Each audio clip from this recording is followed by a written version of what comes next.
Hey guys, and welcome to this video. In this video, I'm going to be showing you how you can send your Canva design via email.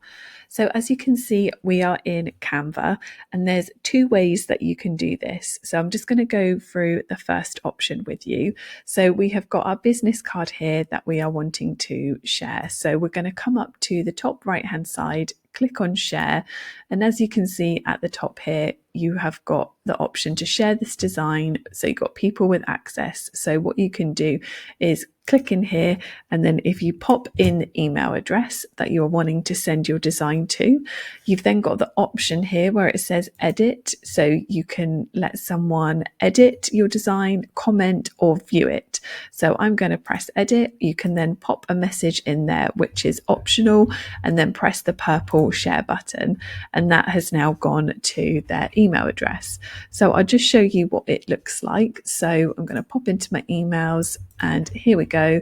You can then see this is what it looks like for them. They can see the design. They've then got the option to open it in Canva and then go from there. The other option is to download your design. So you again come up to the top right hand side, press share and press download. I recommend that you download it as a PNG, which is going to be the best sort of quality. Make sure both pages are selected, or if you're wanting just to send the front or the back, select which one.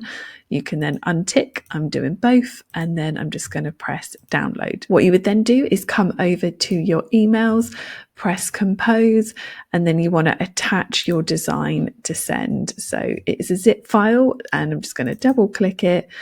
That is now all uploaded, ready to send. You want to add in your recipient, so pop in their email address, subject, and then press send. And that is another way for them to receive your Canva design.